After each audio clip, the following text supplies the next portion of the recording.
Hello friends, स्वागत है आपका let's get success by Sonu sir के यूट्यूब चैनल पर।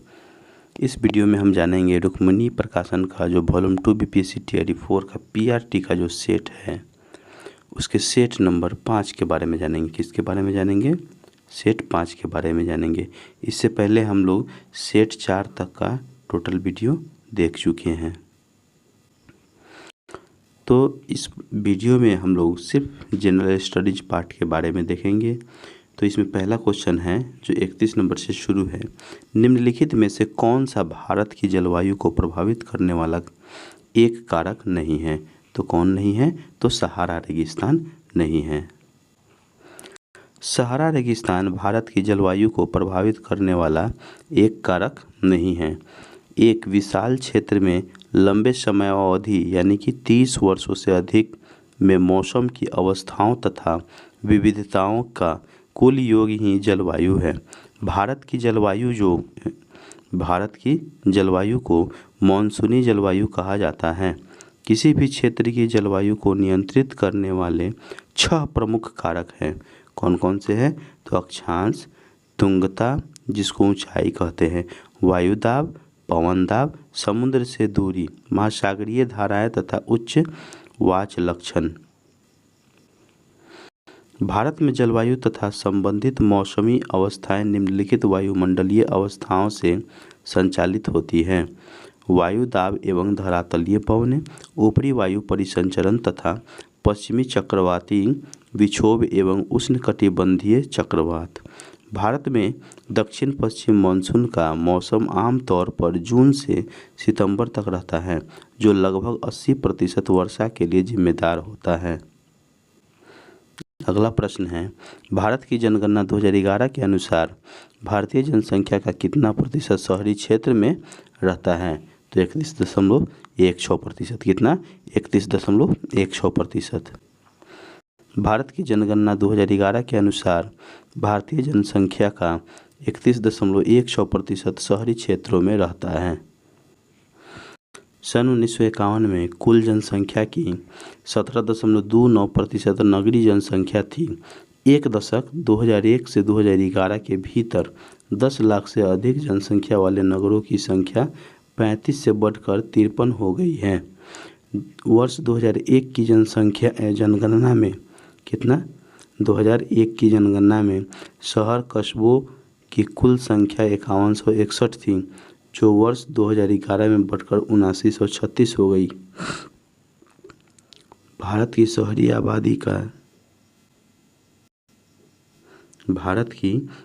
आबादी का लगभग 17.4% झुग्गी झोपड़ी में रहता है। भारत में अधिकतर प्रवास ग्रामीण से शहरी क्षेत्रों की ओर होता है, क्योंकि ग्रामीण क्षेत्रों में अपकर्षण कारक प्रभावी होते हैं। अगला प्रश्न है, केंद्रमुखी खाने निम्नलिखित में से किस राज्य में स्थित हैं? तो कर्नाटक राज्य में स्थित हैं। केंद्रमुखी खाने कर्नाटक राज्य में स्थित हैं। केंद्रमुख खाद्यान्न दुनिया की सबसे बड़ी लौह अयस्क खाद्यान्नों में से एक है। केंद्रमुख आयरन अयस्क कंपनी लिमिटेड एक भारत सरकार के स्वामित्व वाली लौह अयस्क उत्पादक है। भारत में लौह अयस्क के क्षेत्र, राज्य और लौह क्षेत्र। महाराष्ट्र में गढ़चिरौली, रत्नागिरी और चंद्रपुर। छत्तीसगढ़ राज्य में कहाँ है? तो बैलाडीला, दंतेवाड़ा, बस्तर। उड़ीसा में गुरुम हिसानी, बादाम पहाड़, किरबुरु। गुजरात में है भावनगर, पोरबंदर। इन सभी राज्य का जो लौह क्षेत्र जो है ये है, तो उसके जगह का नाम दे रखे हुए। भारत में लौह अयस्क के कुल आरक्षित भंडारों का लगभग 95% भंडार उड़ीसा, झारखंड, छत्तीसगढ़, कर्नाटक, गोवा, आंध्र प्रदेश तथा तमिलनाडु में संचित है। अगला प्रश्न है, भारत की पहली जूट मिल कहाँ स्थापित की गई? तो रिसरा में स्थापित की गई थी। भारत में पहली जूट मिल रिसरा में स्थापित की गई थी। सोने का रेशा के नाम से मशहूर जूट के रेशों से सामानों का निर्माण करने में भारत को विश्व में प्रथम स्थान प्राप्त है। इसका पहला कारखाना कोलकाता के समीप रिसरा नामक स्थान पर 1855 ईस्वी में लगाया गया था। भारतीय जूट निगम की स्थापना 1971 ईस्वी में जूट के आयात निर्यात एवं आंतरिक बाजार की देखभाल के लिए की गई है। अंतर्राष्ट्रीय जूट संगठन की स्थापना 1984 ईस्वी में हुई थी। इसका मुख्यालय ढाका में स्थित है। भौगोलिक उपनाम और शहर या नगर के नाम। भारत का कॉटनोपोलिस मुंबई में है। भारत का मैनचेस्टर अहमदाबाद। पूर्व का बोस्टन अहमदाबाद। दक्षिण भारत का मैनचेस्टर कोयम्बटूर। उत्तर भारत का मैनचेस्टर कानपुर। अगला प्रश्न है, महाराष्ट्र में पाई जाने वाली काली मिट्टी का दूसरा नाम क्या है? तो काली मिट्टी का दूसरा नाम रेगुर मिट्टी है। महाराष्ट्र में पाई जाने वाली काली मिट्टी का दूसरा नाम रेगुर है। काली मिट्टी कपास की खेती के लिए बहुत ही उपयुक्त होती है और इसे काली कपास मृदा के नाम से भी जाना जाता है। ये मृदाएं महाराष्ट्र, गुजरात, मध्य प्रदेश और छत्तीसगढ़ के पठार पर पाई जाती हैं और दक्षिण पूर्वी दिशा में गोदावरी और कृष्णा नदियों की घाटियों तक फैली हुई हैं। इस मिट्टी का काला रंग टिटेनीफेरस मैग्नेटाइट एवं जीवांश की उपस्थिति के कारण होता है। इस मिट्टी का निर्माण बेसाल्ट चट्टानों के टूटने फूटने से होता है। इसमें आयरन, चूना, एल्युमिनियम एवं मैग्नीशियम की बहुलता होती है। चेरनोजम काली मिट्टी को ही कहा जाता है। इसमें उच्च नमी भंडार क्षमता के साथ उच्च कृषि उपज पैदा कर सकती है। अगला प्रश्न है, निम्नलिखित में से कौन सा भारत के बिहार राज्य में मौजूद यूनेस्को विश्व धरोहर स्थल है? तो कौन कौन है? तो महाबोधि विहार और नालंदा में बौद्ध मठ। ये तो इसका आंसर हो जाएगा डी। क्या हो जाएगा आंसर? डी हो जाएगा। उपयुक्त में से एक से अधिक हो जाएगा। बिहार का महाबोधि विहार और नालंदा में बौद्ध मठ यूनेस्को के विश्व धरोहर स्थल में शामिल हैं। यूनेस्को ने 2002 में महाबोधि विहार को विश्व धरोहर स्थल घोषित किया। 2016 में यूनेस्को ने नालंदा के बौद्ध मठ को विश्व धरोहर स्मारक घोषित किया। विश्व के प्राकृतिक और सांस्कृतिक धरोहर पर सम्मेलन को यूनेस्को के सामान्य सभा ने राष्ट्रीय स्तर पर संरक्षण से संबंधित सिफारिश को 16 नवंबर 1972 में स्वीकृति दी। अगला प्रश्न है, बंगाल और बिहार में भूमि पर किराएदारों के अधिकार को बंगाल किराएदारी अधिनियम कब स्वीकार किया गया? तो कब स्वीकार किया गया? तो सन 1885 ईस्वी में। बंगाल और बिहार में भूमि पर किराएदारों के अधिकारों को बंगाल किराएदारी अधिनियम 1885 द्वारा स्वीकार किया गया। इसका उद्देश्य व्यापक किसान विद्रोहों के परिणाम स्वरूप जमींदारों एवं उनके किराएदारों के अधिकारों को परिभाषित करना था। पंजाब टेनेसी एक्ट 1887 ईस्वी में लाया गया। अवध काश्तकारी कानून 1886 ईस्वी में लाया गया। बंगाल काश्तकारी अधिनियम 1885 ईस्वी में लाने का मूल कारण अस्थायी बंदोबस्त से उत्पन्न समस्याओं का निदान करना था। अगला प्रश्न है, बिहार में स्वराज दल का गठन किसने किया? तो श्री कृष्ण सिंह किया। बिहार में स्वराज दल का गठन श्री कृष्ण सिंह ने किया था। स्वराज दल का गठन मोतीलाल नेहरू तथा चित्तरंजन दास ने किया। फरवरी 1923 ईस्वी में ही स्वराज दल की बिहार शाखा का गठन किया गया, जिसके नेता श्री कृष्ण सिंह को बनाया गया। नारायण प्रसाद को बिहार में स्वराज दल के प्रथम अध्यक्ष बनाया गया। अब्दुल बारी इस दल के प्रथम सचिव बने। बिहार के किस क्षेत्र में फतेह शाही विद्रोह हुआ था? तो सारण क्षेत्र में हुआ था। कौन से क्षेत्र में? सारण क्षेत्र में हुआ था। बिहार के सारण क्षेत्र में फतेह शाही विद्रोह हुआ था। स्वतंत्रता संग्राम का शंखनाद हुस्सेपुर के युवराज फतेह शाही ने सन 1766 ईस्वी में ही फूंक दी थी। सन 1765 ईस्वी में शाह आलम द्वितीय ने अंग्रेज को दीवानी अधिकार सौंप दिया था। सारण के कलेक्टर ने हुस्सेपुर गोपालगंज जिले का एक गांव के महाराजा फतेह बहादुर शाही से कर मांगा और कंपनी की अधीनता स्वीकार करने के लिए कहा। सन 1778 ईस्वी में बनारस के राजा चेत सिंह से 5 लाख अतिरिक्त कर की मांग वारेन हेस्टिंग्स ने की थी। राजा चेत सिंह ने फतेह बहादुर शाही से सहयोग मांगा था और गुरिल्ला युद्ध के द्वारा अंग्रेज को तंग किया था। फतेह बहादुर शाही की गिरफ्तारी के लिए 20,000 रुपये का अंग्रेज ने इनाम रखा था। 1800 ईस्वी तक फतेह बहादुर शाही ने अंग्रेज के विरुद्ध तमकुही में रहकर संघर्ष किया था। अगला प्रश्न है, बिहार विधान परिषद की पहली बैठक किस वर्ष बुलाई गई थी? तो सन 1913 ईस्वी में बुलाई गई थी। बिहार विधान परिषद की पहली बैठक वर्ष 1913 में बुलाई गई थी।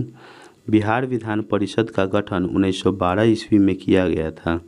बिहार विधान परिषद में कुल 43 सदस्य शामिल थे। विधान परिषद की पहली बैठक 20 जनवरी 1913 को पटना कॉलेज बांकीपुर में बुलाई गई थी। 1 अप्रैल 1912 को चार्ल्स स्टुअर्ट बेली बिहार और उड़ीसा राज्य में लेफ्टिनेंट गवर्नर बना था। भारत शासन अधिनियम 1919 के द्वारा केंद्र में द्विसदनीय विधायिका की शुरुआत की गई। बिहार विधान परिषद में वर्तमान में 75 सदस्य हैं। बिहार राज्य का गठन विधिवत रूप से 1 अप्रैल 1912 ईस्वी को किया गया। बिहार राज्य की स्थापना की अधिसूचना 22 मार्च 1912 को जारी किया गया था।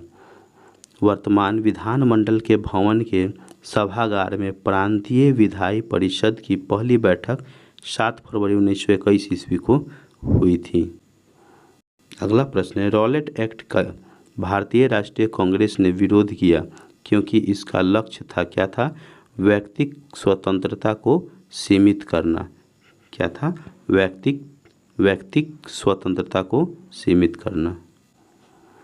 रॉलेट एक्ट का भारतीय राष्ट्रीय कांग्रेस ने विरोध किया क्योंकि इसका लक्ष्य व्यक्तिगत स्वतंत्रता को सीमित करना था। रॉलेट एक्ट मार्च 1919 ईस्वी को लागू किया गया था। इसके अंतर्गत किसी भी व्यक्ति को संदेह के आधार पर गिरफ्तार किया जा सकता था। रॉलेट एक्ट के विरुद्ध में गांधी जी 6 अप्रैल 1919 ईस्वी को राष्ट्रव्यापी हड़ताल का आयोजन किया था। गांधी जी ने इसे काला कानून कहा था। इसके विरोध में गांधी जी द्वारा प्रथम अखिल भारतीय स्तर का विरोध 6 अप्रैल 1919 ईस्वी को प्रारंभ किया था। 13 अप्रैल 1919 को जालियांवाला बाग हत्याकांड घटना का संबंध भी रॉलेट एक्ट से है। अगला प्रश्न है, अंतरिम सरकार के संदर्भ में निम्नलिखित कथनों पर गौर करें। अंतरिम सरकार वास्तव में वायसराय की कार्यकारिणी परिषद थी जिसकी अध्यक्ष वायसराय था। प्रधानमंत्री जवाहरलाल नेहरू उपयुक्त कार्यकारिणी परिषद के उपाध्यक्ष थे। उपयुक्त सरकार में रेलवे आसफ अली, रक्षा बलदेव सिंह, वित्त लियाकत अली खां तथा गृह विभाग सरदार वल्लभ भाई पटेल को दिया गया। उपयुक्त में से कौन से कथन असत्य है? तो कौन से कथन असत्य है? तो ये तीनों जो है सो ये सत्य है ना। तो इसका असत्य कथन कौन सा है? तो इसका आंसर हो जाएगा ऑप्शन नंबर ई, उपयुक्त में से कोई नहीं। अंतरिम सरकार के संदर्भ में उपरोक्त सभी कथन सत्य हैं। अंतरिम सरकार वास्तव में वायसराय की कार्यकारिणी परिषद थी। जिसका अध्यक्ष वायसराय था। प्रधानमंत्री जवाहरलाल नेहरू उपयुक्त कार्यकारिणी परिषद के उपाध्यक्ष थे। उपयुक्त सरकार में रेलवे आसफ अली, रक्षा बलदेव सिंह, वित्त लियाकत अली खां तथा गृह विभाग सरकार वल्लभ भाई पटेल को दिया गया था। अंतरिम सरकार का गठन सितंबर 1946 ईस्वी में किया गया। कैबिनेट मिशन के प्रस्ताव पर अंतरिम सरकार का गठन किया गया। अंतरिम सरकार में कुल 14 सदस्यों का प्रावधान था, जिसमें कांग्रेस से 9 सदस्य और मुस्लिम लीग से 5 सदस्य शामिल था। प्रारंभ में मुस्लिम लीग अंतरिम सरकार में शामिल होकर उसका भारी विरोध किया। अंतरिम सरकार में वित्तीय समस्याएं उत्पन्न कर लियाकत अली खान ने असफल बना दिया। लियाकत अली खान अंतरिम सरकार में वित्त मंत्री था, जो पाकिस्तान का प्रथम प्रधानमंत्री भी था, जिनका हत्या कर दिया गया। अगला प्रश्न है, किस गांधीवादी आंदोलन में चौरी चौरा कांड जुड़ा था? तो असहयोग आंदोलन में। गांधीवादी आंदोलन असहयोग आंदोलन में चौरी चौरा कांड जुड़ा था। असहयोग आंदोलन का आरंभ 1 अगस्त 1920 ईस्वी में हुआ। चौरी चौरा कांड 5 फरवरी 1922 ईस्वी को हुआ था। गोरखपुर जिले के चौरी चौरा नामक पुलिस स्टेशन में आंदोलनकारियों ने आग लगा दिया, जिसमें 22 पुलिसकर्मी की मृत्यु हो गई। इस घटना के बाद गांधी जी ने 12 फरवरी 1922 ईस्वी को असहयोग आंदोलन वापस लेने की घोषणा बारदोली से किया। महात्मा गांधी ने इस घटना से दुखी होकर कहा कि यह हमारी हिमालय जैसा भूल थी, असहयोग आंदोलन प्रारंभ करना। गांधी जी ब्रिटिश सरकार ने बंदी बना लिया और 6 वर्ष की सजाएं दी। स्वास्थ्य कारणों ने 1924 ईस्वी में दंड माफ कर कैद से मुक्त कर दिया। भारत छोड़ो आंदोलन की घोषणा गांधी जी द्वारा 8 अगस्त 1942 ईस्वी को बॉम्बे के ग्वालियर टैंक से किया गया। भारत छोड़ो आंदोलन 9 अगस्त 1942 ईस्वी को प्रारंभ हुआ था। सविनय अवज्ञा आंदोलन 6 अप्रैल 1930 ईस्वी को प्रारंभ हुआ था। हड़प नीति का सृजक कौन था? तो हड़प नीति का सृजक कौन था? तो लॉर्ड डलहौजी था। कौन था? लॉर्ड डलहौजी था। हड़प नीति राज्य के हड़प नीति का सृजक लॉर्ड डलहौजी था। डलहौजी काल में व्यापकगत सिद्धांत के द्वारा छीना गया राज्यों था। देखिए, इधर राज्य है और हड़पने का वर्ष, मतलब कौन से राज्य को कब हड़पा गया। सतारा को 1848 में हड़पा गया। संबलपुर और जैतपुर को 1849 में, बघाट को 1850 में, उदयपुर को 1852 में हड़पा गया। झांसी 1853 में, नागपुर 1854 में, करौली 1855 ईस्वी में हड़पा गया। डलहौजी ने सिक्किम पर 2 अंग्रेज डॉक्टरों के साथ दुर्व्यवहार आरोप लगाकर सन 1850 ईस्वी में उस पर अधिकार कर लिया। 1852 ईस्वी में एक इनाम कमीशन की स्थापना की गई। इसका उद्देश्य भूमिकर रहित जागीरों का पता करके उन्हें छीनना था। अगला प्रश्न है, मंगोलॉयड प्रजाति की प्रमुख विशेषता निम्नलिखित में से कौन सी है जो उसे दूसरी अन्य प्रजातियों से अलग करती है? तो किसको करती है? तो यह मुड़ी हुई तिरछी आंखें को करती है। किसको? मुड़ी हुई तिरछी आंखें को करती है। मंगोलॉयड प्रजाति की प्रमुख विशेषता मुड़ी हुई तिरछी आंखें हैं, जो उसे दूसरे अन्य प्रजातियों से अलग करती है। इस प्रजाति की सबसे प्रमुख विशेषता इसकी अधखुली आंखें हैं। मंगोलॉयड प्रजाति मुख्यतः एशिया महादेश में निवास करते हैं। इस प्रजाति का त्वचा का रंग पीला, आँख छोटी, बाल काले भूरे, शरीर पर बालों की एकदम कमी तथा माथा चौड़ा होता है। कॉकेसाइड प्रजाति के अंतर्गत नॉर्डिक अल्पाइन है ना, नॉर्डिक अल्पाइन और भूमध्य सागरीय प्रजाति आते हैं।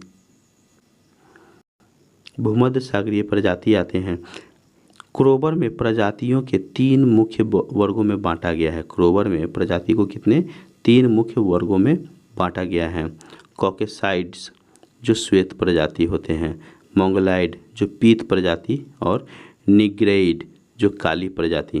कौन? श्वेत प्रजाति, पीत प्रजाति और काली प्रजाति, ये 3 प्रजातियों में बांटा गया हुआ है। क्रोबर ने इस प्रजातियों को 11 उपविभाग में विभाजित किया है। क्रोबर ने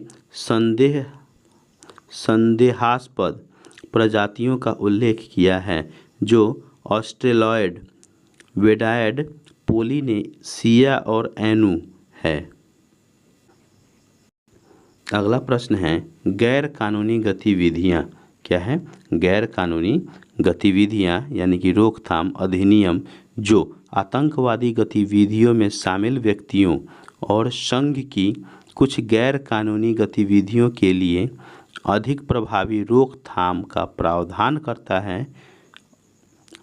करता है उसको भारत में पहली बार किस वर्ष लागू किया गया था? तो किस वर्ष? तो सन 1967 ईस्वी में लागू किया गया था। गैर कानूनी गतिविधियां रोकथाम अधिनियम जो आतंकवादी गतिविधियों में शामिल व्यक्तियों और संघों की कुछ गैर कानूनी गतिविधियों के लिए अधिक प्रभावी रोकथाम का प्रावधान करता है उसको भारत में पहली बार 1967 ईस्वी में लागू किया गया था। गैर कानूनी गतिविधियां अधिनियम 1967 ईस्वी में कानून भारत की संप्रभुता और एकता को खतरे में डालने वाली गतिविधियों को रोकने के उद्देश्य से बनाया गया था। गैर कानूनी गतिविधियों से तात्पर्य उन कार्यवाहियों से है जो किसी व्यक्ति संगठन द्वारा देश की क्षेत्रीय अखंडता और संप्रभुता को भंग करने वाली गतिविधियों को बढ़ावा देती है। यह कानून संविधान के अनुच्छेद 19 द्वारा प्रदत्त वाक व अभिव्यक्ति की स्वतंत्रता, शस्त्रों के बिना एकत्र होने के अधिकार और संघ बनाने के अधिकार पर युक्तियुक्त प्रतिबंध आरोपित करता है। राष्ट्रीय एकता परिषद द्वारा नियुक्त राष्ट्रीय एकता और क्षेत्रवाद पर समिति ने उपरोक्त मौलिक अधिकारों पर युक्तियुक्त प्रतिबंध लगाने का अनुमोदन किया है। इस कानून में पूर्व में वर्ष 2004, 8, 12, 19 में संशोधन हो चुका है। अगला प्रश्न है भारतीय संविधान में विधि के समक्ष समता की अवधारणा डैश डैश के संविधान से ली गई हुई है। तो कहाँ से ली गई हुई है? तो ब्रिटेन से ली गई हुई है। कहाँ से? ब्रिटेन से। भारतीय संविधान में विधि के समक्ष समता की अवधारणा ब्रिटेन के संविधान से ली गई है। विधि के समक्ष समानता से तात्पर्य है किसी भी व्यक्ति को जन्म स्थान या वंश के आधार पर कोई विशेष अधिकार नहीं होंगे और सभी वर्ग समान रूप से सामान्य विधि के अधीन और सामान्य न्यायालयों की अधिकारिता के अंतर्गत होंगे। कोई भी व्यक्ति चाहे अमीर या गरीब, उच्च नीच अधिकारी या गैर अधिकारी कानून से ऊपर नहीं होगा। विधि के समक्ष समानता का उल्लेख अनुच्छेद 14 में किया गया है। मूल अधिकार और उपराष्ट्रपति का पद का प्रावधान संयुक्त राज्य अमेरिका से भारतीय संविधान में अधिगृहीत किया गया है।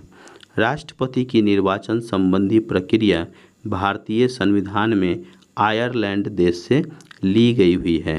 राज्यपाल की नियुक्ति की प्रक्रिया भारतीय संविधान में कनाडा के संविधान से लिया गया है। अगला प्रश्न है भारतीय संविधान में समवर्ती सूची का विचार डैश से लिया गया है। तो ऑस्ट्रेलिया से लिया गया है। कहाँ से लिया गया है? ऑस्ट्रेलिया से लिया गया है। भारतीय संविधान में समवर्ती सूची का विस्तार ऑस्ट्रेलिया से लिया गया था। भारतीय संविधान की समवर्ती सूची में 52 विषय शामिल हैं। भारत के संविधान की समवर्ती सूची के कुछ महत्वपूर्ण विषयों शादी, उत्तराधिकार, व्यापार संघ, दत्तक ग्रहण, शिक्षा, जंगल इत्यादि इनके अंतर्गत दिए गए विषय पर केंद्र एवं राज्य दोनों सरकारें कानून बना सकती हैं। भारतीय संविधान के विदेशी स्रोत, तो भारतीय संविधान में लिया गया विषय और देश। राष्ट्रपति के निर्वाचक मंडल की व्यवस्था आयरलैंड से लिया गया है। आपातकाल के प्रवर्तन के दौरान राष्ट्रपति को मौलिक अधिकार संबंधी शक्ति जर्मनी से। संविधान संशोधन की प्रक्रिया का प्रावधान दक्षिण अफ्रीका से लिया गया हुआ। मौलिक कर्तव्यों का प्रावधान रूस से लिया गया है। विधि द्वारा स्थापित प्रक्रिया जापान से लिया गया हुआ है। एक पिता अपने नौजवान बेटे और उसके किशोर मित्र को भारत की समृद्ध संस्कृति विरासत के बारे में बता रहा था। पिता किस अनुच्छेद में मौलिक कर्तव्य का प्रचार कर रहा था? तो किस अनुच्छेद में? तो अनुच्छेद 51 के ए के एफ में। किसमें? अनुच्छेद 51 के ए के एफ में। एक पिता अपने नौजवान बेटे और उसके किशोर मित्रों के भारत की समृद्ध संस्कृति विरासत के दायरे में बता रहा था। पिता अनुच्छेद 51 के ए के एफ मौलिक कर्तव्य का प्रचार कर रहे थे। अनुच्छेद 51 के क के एफ के अनुसार भारत के प्रत्येक नागरिक का कर्तव्य होगा कि हमारी संस्कृति की गौरवशाली परंपरा का महत्व समझें और उसका परीक्षण करें।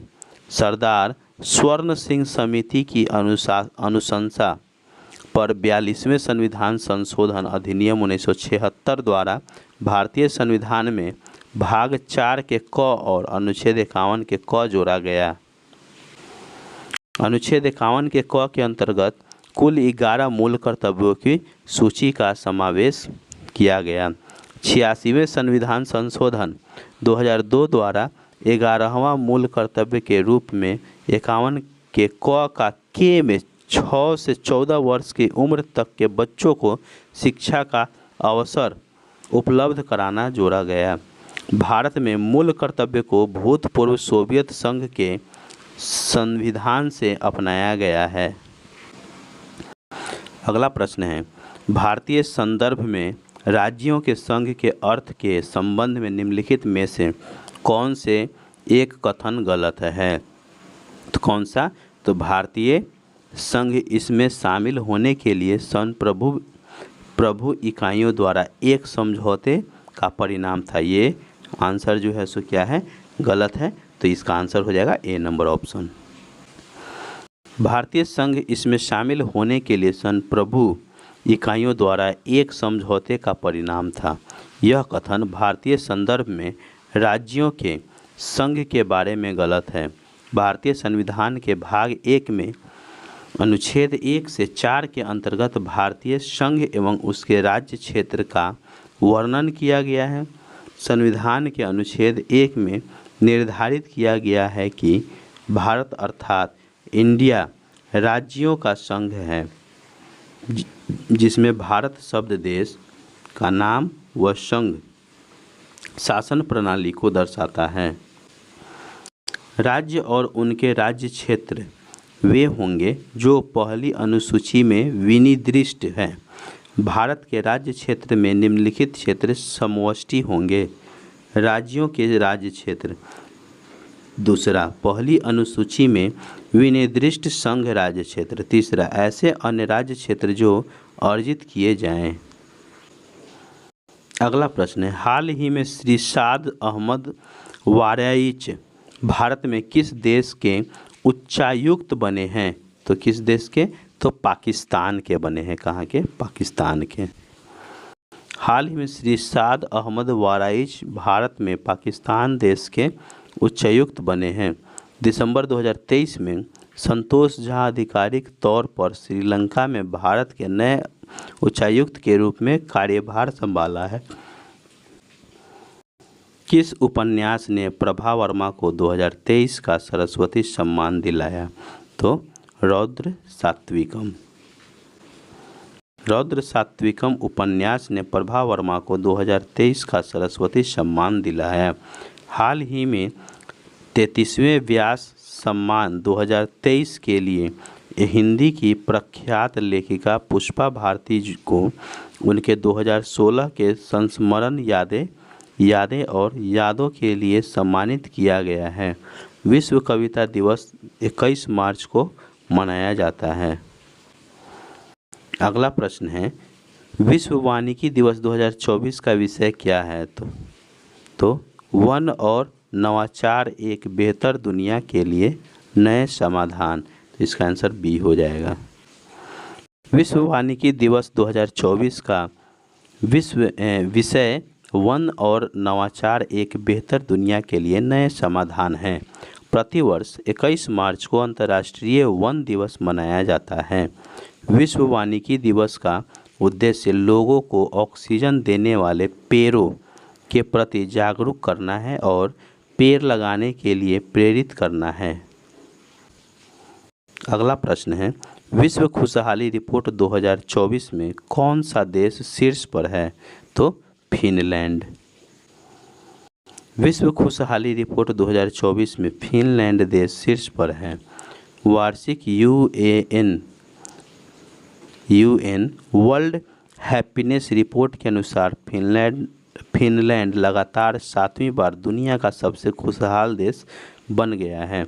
इस सूची में भारत 126वें स्थान पर है। अगला प्रश्न है, हाल ही में प्रज्वाल चैलेंज किस केंद्रीय मंत्रालय ने लॉन्च की है? तो ग्रामीण विकास मंत्रालय ने लॉन्च की है। ग्रामीण विकास मंत्रालय ने हाल ही में प्रज्वाल चैलेंज लॉन्च की है। ग्रामीण विकास मंत्रालय ने ग्रामीण अर्थव्यवस्था को बदलने वाले विचारों, समाधानों और कार्यों को आमंत्रित करने का उद्देश्य से प्रज्वाला चैलेंज शुरू किया है। अगला प्रश्न है, नेफेंथिस क्या है? तो नेफेंथिस जो है सो प्राथमिक उत्पादक भी है और उपभोक्ता भी है, यानी कि इसका आंसर ए और बी, यानी कि हो जाएगा उपयुक्त में से एक से अधिक डी नंबर ऑप्शन। नेफेंथिस है प्राथमिक उत्पादक और उपभोक्ता। जो पौधे कीट को खाते हैं उन्हें कीटहारी पादप या मांसाहारी पादप कहते हैं। कुछ प्रमुख कीटहारी पादप ड्रोसेरा ब्लैडरवर्ट, वेनस फ्लाई ट्रैप, घटपर्णी पौधा एवं यूट्रिकुलेरिया। वह पौधा जो नाइट्रोजन रहित मृदा में उगते हैं वे कीटों का भक्षण करते हैं। अगला प्रश्न है सुमेलित करने के लिए सूची 1 जो धूल के प्रकार और सूची 2 रोग के नाम। तो पहला है अनाज की धूल। तो अनाज की धूल क्या है? तो यह कृषक फुफ्फस है। क्या है? कृषक फुफ्फस। दूसरा है तंबाकू की धूल। तो तंबाकू की धूल क्या है? तो यह टोबैकोसिस है। क्या है? टोबैकोसिस। तीसरा है कपास की धूल, है ना। कपास का जो धूल है वह क्या है? तो यह बायोसिनोसिस है। क्या है? बायोसिनोसिस। चौथा है गन्ने की धूल। तो गन्ने की धूल क्या है? तो बैगासोसिस है। तो इसका ऑप्शन जो हो जाएगा बी हो जाएगा। क्या हो जाएगा? ऑप्शन बी हो जाएगा आंसर। कोयले के धूलकण को एंथ्राकोसिस, रेत के धूलकण को सिलिकोसिस और एस्बेस्टॉस के धूलकण को एस्बेस्टोसिस कहते हैं। बेरियम के प्रदूषण से मस्तिष्क फूल जाता है तथा मांसपेशियां कमज़ोर हो जाती है एवं हृदय को क्षति पहुंचती है। आयनिक विकिरण का मुख्य स्रोत रेडियोधर्मी प्रदूषण होता है। ब्लू बेबी सिंड्रोम निम्नलिखित में से किसके कारण होता है? तो किसके कारण होता है? तो मिथोमोग्लोबिन के कारण होता है। ब्लू बेबी सिंड्रोम मिथोमोग्लोबिन के कारण होता है। इसे मिथोमोग्लोबिन भी कहा जाता है। मिथेमोग्लोबिन भी कहा जाता है। इसमें बच्चों की त्वचा का रंग नीला हो जाता है। इसमें रक्त में ऑक्सीजन का प्रवाह प्रभावित होता है। ब्लू बेबी सिंड्रोम नाइट्रेट के कारण होता है। जल में नाइट्रेट की अधिकतम मात्रा 45 mg प्रति लीटर होना चाहिए। एक तरफ रोग है और दूसरे तरफ कारक हैं। सिलिकोसिस सिलिका युक्त धूल के कारण होती है। बिसनोसिस कपास की धूल के कारण होती है। टोबेकोसिस तंबाकू के धूल के कारण होती है। सिडिरोसिस लौह कण के धूल के कारण होती है, लौह कण जो होता है उसके कारण। बेगासोसिस गन्ने की धूल के कारण होती है। फ्लोराइड की अत्यधिक मात्रा फ्लोरोसिस उत्पन्न करता है। पॉलीक्लोरिनेटेड बाइफिनाइल्स पीरकनाशी तंत्रिका रोग तथा त्वचा व फुफ्फुस कैंसर उत्पन्न करता है। घरेलू वहित मल द्वारा प्रदूषित मृदा से अनेक रोग हो जैसे टिटेनस, इंटेरिक फीवर, गिगार्डियासिस इत्यादि रोग मनुष्य में उत्पन्न करता है। अगला प्रश्न है, निम्न में से किस समूह के जीवों का डूबने से हुई मृत्यु का पता लगाने में महत्व है? तो डायटम का। डायटम समूह के जीवों का डूबने से हुए मृत्यु का पता लगाने में महत्व है। डायटम शैवाल समूह के जीव हैं। शैवाल पृथ्वी पर 20 से 50% ऑक्सीजन का उत्पादन करते हैं। डायटम की कोशिका भित्ति सिलिका की बनी होती है। जब डूबने से मृत्यु होती है तो डायटम के सिलिका युक्त आवेश शरीर के अंदर उपस्थित रहते हैं, जिससे मृत्यु के कारण का पता चल जाता है। लाइकेन वायु प्रदूषण का पता लगाता है। लाइकेन सामान्यतः SO2 के प्रदूषण के बारे में बताता है। 10 सेंटीमीटर फोकसांतर वाले उत्तल लेंस से 15 सेंटीमीटर दूर रखे 3 सेंटीमीटर ऊंचे बिंब के प्रतिबिंब की स्थिति एवं आकार क्या होगी? तो 30 सेंटीमीटर तथा 6 सेंटीमीटर होगी। उत्तल लेंस द्वारा वास्तविक तथा आभासी दोनों प्रकार का प्रतिबिंब बनता है। अगला प्रश्न है, प्रकाश संश्लेषण की क्रिया के दौरान निम्न में से किस गैस का अवशोषण होता है? तो CO2 गैस का अवशोषण होता है। प्रकाश संश्लेषण की क्रिया के दौरान CO2 गैस का अवशोषण होता है। प्रकाश संश्लेषण की अभिक्रिया में क्लोरोफिल एक महत्वपूर्ण भूमिका निभाता है। प्रकाश संश्लेषण में O2 मुक्त होता है। 6CO2 12H2O जो क्लोरोफिल और सूर्य प्रकाश की मौजूदगी में ऑक्सीडेशन करता है तो रिलीज क्या होता है? C6H12O6 plus 6O2 plus 6H2O release होता है। प्रकाश संश्लेष में निष्कर्षित ऑक्सीजन जल से उत्पन्न होता है। प्रकाश संश्लेषण सबसे अधिक लाल रंग में होता है। अगला प्रश्न है, जल निकास को क्या कहते हैं जिसका pH मान 2.0 से 4.5 के बीच हो? तो इसको क्या कहते हैं? तो इसको अम्लमाइंस जल निकास कहते हैं। क्या कहते हैं? अम्लमाइंस जल निकास कहते हैं। जल निकास को अम्लमाइंस जल निकास कहते हैं जिसका pH मान 2.0 से 4.5 के बीच होता है। जल का pH मान सामान्यतः 7 होता है, यह उदासीन होता है। यदि वर्षा जल का pH मान 5.6 से कम होता है तो इसे अम्लीय वर्षा कहते हैं। किसी विलयन का pH मान 0 से 14 तक होता है। पौधों की अच्छी वृद्धि के लिए मृदा का pH मान 7 के आसपास होना चाहिए। अम्लीय मृदा के उपचारार्थ में चूना रसायन प्रयुक्त होता है।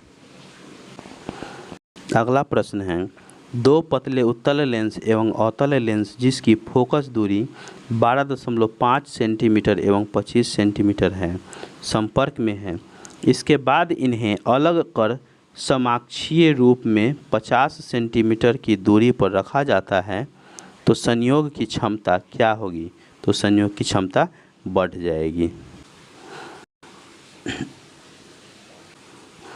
दो पतले उत्तल लेंस को संपर्क में रखने पर कुल संयोजन क्षमता P बराबर P1 प्लस P2 होता है। लेकिन जब दो पतले उत्तल लेंस को D दूरी पर रखने से कुल संयोजन क्षमता P बराबर P1 plus P2 minus P1 into P2 into D होता है। लेंस की समाक्षीय काटने पर लेंस की क्षमता नहीं बदलती है। लेंस दो अपवर्तक सतहों का बना होता है जिसमें एक का वक्र होना आवश्यक है। लेंस का उपयोग दृष्टि दोष के निवारण में माइक्रोस्कोप, टेलीस्कोप, कैमरा एवं प्रोजेक्टर के निर्माण में होता है। अगला प्रश्न है, किसी दर्पण के लिए x का आवर्धन 1 से अधिक है तो x को पहचानने में x को पहचाने तो x को कैसे पहचाना जाएगा, तो वह अवतल दर्पण हो जाएगा। यदि किसी दर्पण के लिए आवर्धन 1 से अधिक है तो यह दर्पण अवतल है। एक अवतल दर्पण वास्तविक छोटा, आभासी बड़ा और वास्तविक बड़ा साथ ही समान आकार का वास्तविक प्रतिबिंब बनाता है। इसलिए इसका आवर्धन 1 से कम, 1 से अधिक या 1 के बराबर हो सकता है। समतल दर्पण में आवर्धन m बराबर +1 का अर्थ है कि प्रतिबिंब का आकार यानी कि साइज वस्तु के आकार के बराबर है। m का धनात्मक यानी कि प्लस चिन्ह बताता है कि वह प्रतिबिंब वस्तु के सापेक्ष सीधा तथा आभासी है। यदि आवर्धन एक साथ 1 से कम है तथा धनात्मक है तो यह दर्पण उत्तल है। किसी वस्तु के वास्तविक आकार को बदले बिना उसको अपने वास्तविक आकार से बड़ा दिखाना आवर्धन कहलाता है। आवर्धन m बराबर प्रतिबिंब का आकार h बटा वस्तु का आकार h यानी कि m बराबर h1 बटा h होता है। दर्पण के लिए m बराबर -v बटा u होता है। अगला प्रश्न कहता है, निम्नलिखित में से कौन सा ऊर्जा के पिरामिड का प्रतिनिधित्व करता है, तो ऊर्जा के पिरामिड का प्रतिनिधित्व बी ऑप्शन करता है, तो इसका आंसर हो जाएगा बी। चित्र बी ऊर्जा के पिरामिड का प्रतिनिधित्व करता है। ऊर्जा के पिरामिड को पारिस्थितिकी तंत्र का सबसे अच्छा प्रतिनिधित्व करने वाला कहा जाता है। यह सामान्य रूप से खाद्य श्रृंखला के माध्यम से ऊर्जा प्रवाह की दर को इंगित करता है।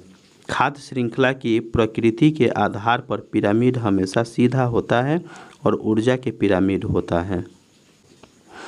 पहले उत्पादक, फिर उपभोक्ता और उपभोक्ता द्वितीय स्तर का। ऊर्जा का पिरामिड में प्रत्येक स्तर पर ऊर्जा का स्थानांतरण एक दिशिक होती है। प्रत्येक स्तर पर ऊर्जा का स्थानांतरण 10% की मात्रा में होती है। किसी द्रव्य की तुलना में कोई ठोस अपना आकार सरलता से क्यों नहीं बदल सकता है, तो क्यों नहीं बदल सकता है, तो ठोस में अंतरानुक बल प्रबल होता है जिसके वजह से। द्रव्य की तुलना में ठोस में अंतरानुक बल प्रबल होता है जिसके कारण कोई ठोस अपना आकार सरलता से नहीं बदलता है। ठोस अवस्था में अणुओं के बीच की दूरी बहुत कम होती है। बीच की दूरी कम होने तथा परस्पर आकर्षण बल अधिक होने के कारण ठोसों में अणु सुव्यवस्थित व नियमित आकार में सजे रहते हैं। द्रवों में अणुओं के बीच की दूरी ठोसों की अपेक्षा अधिक होती है तथा अणुओं के बीच लगने वाले आकर्षण बल का मान भी ठोसों की अपेक्षा कम होता है। ठोस का घनत्व सबसे अधिक होता है। ठोस का आकार एवं आयतन निश्चित होता है। द्रव्य का आकार अनिश्चित व आयतन निश्चित होता है।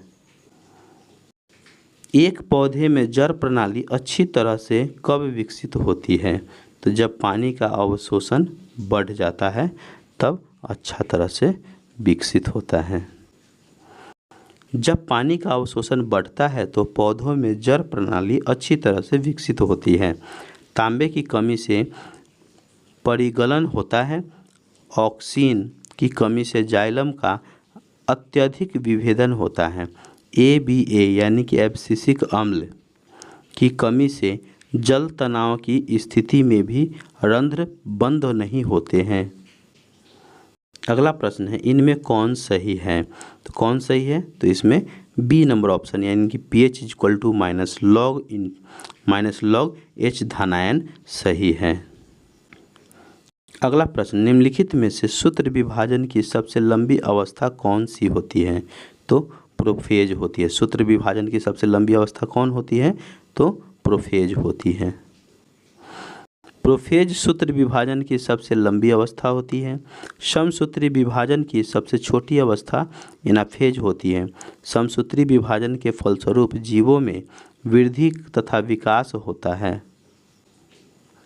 अगला प्रश्न, निम्न में से कौन जाइलम का प्रकार नहीं है? तो जाइलम का प्रकार कौन नहीं है? तो सीव ट्यूब जो है सो वह नहीं है। बाद बाकी जाइलम फाइबर्स और ट्रेकिड ये सो है सो जाइलम का प्रकार है। सीव ट्यूब जाइलम का प्रकार नहीं है। जाइलम 4 विभिन्न प्रकार के तत्वों से बने होते हैं। वाहिकाएं, जाइलम तंतु और जाइलम मृदुतक। इन्हीं 4 तत्वों से क्या जाइलम बना होता है। सीव ट्यूब वाल्वनी जो होता है, सीव ट्यूब चालनी नलिकाएं फ्लोएम का एक भाग है। सीव ट्यूब लंबी बेलनाकार तथा छिद्रित भित्ति वाली सेलों से होती है। फ्लोएम 4 तत्वों से बना होता है। पहला चालनी नलिकाएं, सहकोशिकाएं, फ्लोएम तंतु और फ्लोएम मृदुतक। तो इन्हीं 4 तत्वों से फ्लोएम बना हुआ है। अगला प्रश्न है, निम्नलिखित में से किस बादशाह के अंतर्गत मुगल सेना में सबसे अधिक हिंदू सेनापति थे? किसमें? तो हुमायूं में थे। किसमें थे?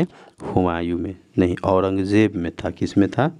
औरंगजेब में था, हुमायूं में नहीं था। ये किसमें था? तो औरंगजेब में था। तो इसका सही आंसर क्या हो जाएगा? बी हो जाएगा, औरंगजेब हो जाएगा। औरंगजेब बादशाह के अंतर्गत मुगल सेना में सबसे अधिक हिंदू सेनापति थे। सबसे अधिक हिंदू मनसबदार मुगल काल में औरंगजेब के काल में थे, लेकिन छोटे छोटे पर्दों पर थे। मनसब शब्द अरबी इस भाषा से लिया गया है, जिसका अर्थ पद नाम होता है, जिसके अंतर्गत जात और सवार आता है। मनसबदारी प्रथा अकबर ने 1574 ईस्वी में प्रारंभ किया था। अकबर ने मनसबदारी प्रथा मंगोल के सैनिक संगठन के दशमलव पद्धति पर गठित की थी।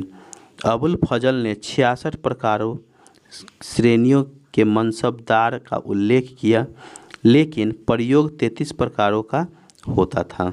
प्रत्येक मनसबदार एकक जागीरदार होते थे, लेकिन प्रत्येक जागीरदार मनसबदार नहीं भी हो सकते थे। सबसे बड़ा मनसबदार दारा सिकोह थे। 40,000 का मनसब, कितने का? 40,000 का मनसब था। अगला प्रश्न है, दलित वर्गों का संघ स्थापित किया गया था? तो डॉक्टर भीमराव अंबेडकर जी के द्वारा किया गया था। दलित वर्गों के संघ स्थापित डॉक्टर भीमराव अंबेडकर द्वारा किया गया था। डॉक्टर भीमराव अंबेडकर दलितों का सबसे बड़ा नेता थे। महार सत्याग्रह का संबंध डॉक्टर भीमराव अंबेडकर से था। बाबू जगजीवन राम सबसे लंबी अवधि तक भारत के केंद्रीय मंत्री थे। महात्मा ज्योतिबा फुले गुलामगिरी पुस्तक लिखी। ज्योतिबा फुले ने 1873 ईस्वी में सत्यशोधक समाज की स्थापना की। अगला प्रश्न है, भारतीय राष्ट्रीय आंदोलन पर इंडियन स्ट्रगल नामक पुस्तक लिखी गई थी। तो इंडियन स्ट्रगल नामक पुस्तक किसके द्वारा लिखी गई हुई थी? तो यह सुभाष चंद्र बोस जी के द्वारा लिखी गई हुई थी। भारतीय राष्ट्रीय आंदोलन पर इंडियन स्ट्रगल नामक पुस्तक सुभाष चंद्र बोस द्वारा लिखी गई हुई थी। कुछ इधर लेखक है और इधर पुस्तक का नाम है। तो पटाभी सीतारामैया कांग्रेस का इतिहास पुस्तक को लिखे थे। JL नेहरू यानी कि जवाहरलाल नेहरू भारत की खोज पुस्तक को लिखे थे। सत्यार्थ प्रकाश ये दयानंद सरस्वती पुस्तक को लिखे थे। भारतीय विद्रोह का कारण सैयद अहमद खां पुस्तक को लिखे थे। इंडियन अनरेस्ट, ये वैलेंटाइन सिरोल पुस्तक को लिखे थे। India divided, doctor Rajendra Prasad पुस्तक को लिखे थे। हिंद स्वराज, महात्मा गांधी जी लिखे हुए थे। जाति भेद, जाति भेद का उच्छेद, डॉक्टर V.R. अम्बेडकर लिखे। Indian for Indians, Chittaranjan Das. Bharat Bharti, Maithili चरण गुप्त जी लिखे। Home and the world, Rabindranath Tagore लिखे। अगला प्रश्न है, युवा बंगाल आंदोलन किसने शुरू किया था? तो हेनरी विवियन डिरोजियो ने किया था। किसने? हेनरी विवियन डिरोजियो ने किया था। युवा बंगाल आंदोलन हेनरी विवियन डिरोजियो ने शुरू किया था। हेनरी विवियन डिरोजियो एक एंग्लो इंडियन युवक थे जो डिरोजियो 1826 से 31 ईस्वी तक कलकत्ता के हिंदू कॉलेज के अध्यापक थे। डिरोजियो के अनुयायियों ने नारी शिक्षा एवं नारी अधिकारियों की जोरदार मांग की थी। सुरेंद्रनाथ बनर्जी ने डिरोजियो को बंगाल में आधुनिक सभ्यता के अग्रदूत एवं अपनी जाति के पिता के रूप में स्वीकार किया था। डिरोजियो ने एंग्लो इंडियन हिंदू एसोसिएशन, बंगहित सभा और डिबेटिंग क्लब इत्यादि संगठनों की स्थापना की थी। डिरोजियो ने द ईस्ट इंडिया नामक समाचार पत्र का भी प्रकाशन किया था। अगला प्रश्न है, कम्युनिस्ट इंटरनेशनल के नेतृत्व हेतु चयनित किए जाने वाले प्रथम भारतीय कौन थे? तो मानवेंद्र नाथ राय थे। कौन थे? मानवेंद्र नाथ राय। कम्युनिस्ट इंटरनेशनल के नेतृत्व हेतु चयनित किए जाने वाले प्रथम भारतीय मानवेंद्र नाथ राय थे। मानवेंद्र नाथ राय का वास्तविक नाम नरेंद्र नाथ भट्टाचार्य था। एम.एन. राय प्रथम भारतीय हैं जो सन 1934 ईस्वी में संविधान सभा का प्रस्ताव पेश किया था। 20 अगस्त 1920 ईस्वी को एम.एन. राय ने ताशकंद में कम्युनिस्ट पार्टी की स्थापना की। अखिल भारतीय कम्युनिस्ट पार्टी की प्रथम बैठक 1925 ईस्वी में कानपुर में हुआ। एम.एन. राय भारत में कम्युनिस्ट पार्टी के जनक हैं। अगला प्रश्न है, इंडियन सोशल कॉन्फ्रेंस ने प्रतिज्ञा आंदोलन शुरू किया था, इसका उद्देश्य क्या था? तो बाल विवाह को निषेधित करना था। इंडियन सोशल कॉन्फ्रेंस ने प्रतिज्ञा आंदोलन शुरू किया था, उसका उद्देश्य बाल विवाह को निषेधित करना था। प्रतिज्ञा आंदोलन एम.जी. रानाडे और रघुनाथ राव द्वारा स्थापित किया गया था। राष्ट्रीय सामाजिक सम्मेलन जिसकी स्थापना एम.जी. रानाडे और रघुनाथ राव ने की थी, भारतीय राष्ट्रीय कांग्रेस के सामाजिक सुधार प्रकोष्ठ था। इसका पहला सत्र दिसंबर 1887 ईस्वी में मद्रास में आयोजित किया गया था। सम्मेलन ने अंतर्जातीय विवाह की वकालत की और कुलीनवाद और बहुविवाह का विरोध किया। महादेव गोविंद रानाडे ने 1887 ईस्वी में राष्ट्रीय समाज सुधार समिति की स्थापना की। 1887 से 1895 ईस्वी तक राष्ट्रीय समाज सुधार समिति का अधिवेशन कांग्रेस के अधिवेशन के बाद उसी मंच पर होता था। राजा राम मोहन राय के सहयोग से लॉर्ड विलियम बेंटिंक ने 1829 ईस्वी में सती प्रथा पर प्रतिबंध लगाया। स्वदेशी आंदोलन की शुरुआत भारत में डैश डैश के दौरान हुआ था, तो बंग भंग विरोधी आंदोलन के दौरान हुआ था। स्वदेशी आंदोलन की शुरुआत भारत में बंग भंग विरोधी आंदोलन के दौरान हुई थी। लॉर्ड कर्जन ने 19 जुलाई 1905 ईस्वी को बंगाल विभाजन के निर्णय की घोषणा किया था। 16 अक्टूबर 1905 ईस्वी को बंगाल विभाजन प्रभावी हुआ।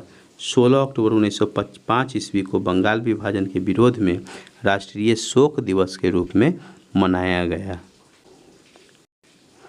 बंगाल का विभाजन लॉर्ड कर्जन 1899 से 1905 के काल में 1905 में किया गया था।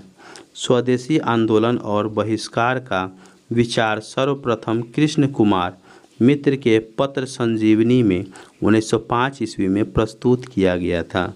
आंध्र के डेल्टा इलाकों में स्वदेशी आंदोलन को वंदे मातरम आंदोलन के नाम से जाना जाता था।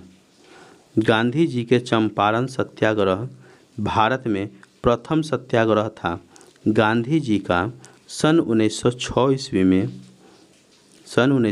ईस्वी में कलकत्ता में हुए कांग्रेस के अधिवेशन की अध्यक्षता कराते हुए दादा भाई नौरोजी ने पहली बार स्वराज की मांग प्रस्तुत की थी। अगला प्रश्न है, निम्नलिखित में से किसने महात्मा गांधी और शिव प्रसाद गुप्त के साथ मिलकर 1921 ईस्वी में वाराणसी में काशी विद्यापीठ की स्थापना की थी? तो भगवान दास ने किया था। भगवान दास महात्मा गांधी और शिव प्रसाद गुप्त के साथ मिलकर 1921 ईस्वी में वाराणसी में काशी विद्यापीठ की स्थापना की।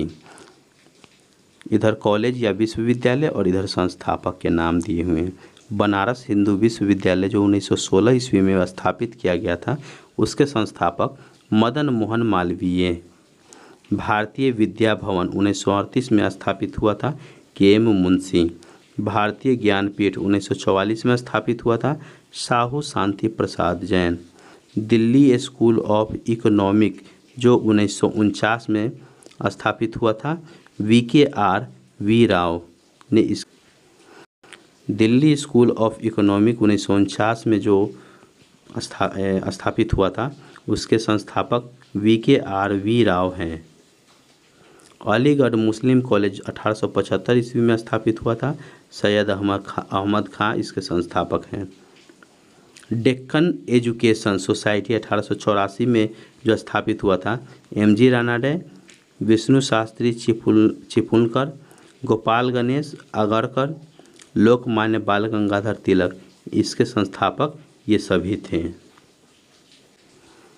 अगला प्रश्न है, पाकिस्तान की मांग वर्ष डैश डैश में मुस्लिम लीग के लाहौर अधिवेशन में की गई थी? तो 1940 में की गई थी। पाकिस्तान की मांग वर्ष 1940 ईस्वी में मुस्लिम लीग के लाहौर अधिवेशन में की गई थी। 2022 से 24 मार्च 1940 ईस्वी की मुस्लिम लीग की लाहौर अधिवेशन की अध्यक्षता मोहम्मद अली जिन्ना ने की थी। 1940 ईस्वी में पाकिस्तान देश का प्रस्ताव सिकंदर हयात खान ने तैयार किया था। पाकिस्तान प्रस्ताव को फजलुल हक ने प्रस्तुत किया था। पाकिस्तान शब्द सर्वप्रथम कैम्ब्रिज विश्वविद्यालय के छात्र चौधरी रहमत अली ने वर्ष 1933 ईस्वी में गढ़ा था। अगला प्रश्न है, डैश डैश के अनुसार ईस्ट इंडिया कंपनी द्वारा भारतीय शासकों को अपनी स्वतंत्र सशस्त्र सेनाएं रखने की अनुमति नहीं दी गई थी? तो सहायक संधि प्रणाली के अनुसार। सहायक संधि प्रणाली के अनुसार ईस्ट इंडिया कंपनी द्वारा भारतीय शासकों को अपनी स्वतंत्र सशस्त्र सेनाएं रखने की अनुमति नहीं दी गई थी। लॉर्ड वेलेजली सहायक संधि से संबंधित था। लॉर्ड वेलेजली से पूर्व भारत में सहायक संधि का प्रयोग फ्रांसीसी गवर्नर डुप्ले ने किया था। सहायक संधि को स्वीकार करने वाला पहला शासक हैदराबाद का निजाम था। सहायक संधि करने वाले राज्य और उसका वर्ष, हैदराबाद 1798 में, मैसूर 1799 में, तंजौर 1799 में, अवध 1801 ईस्वी में, पेशवा 1802 ईस्वी में। ये सब राज्य जो है सो सहायक संधि किए थे इतने वर्ष में।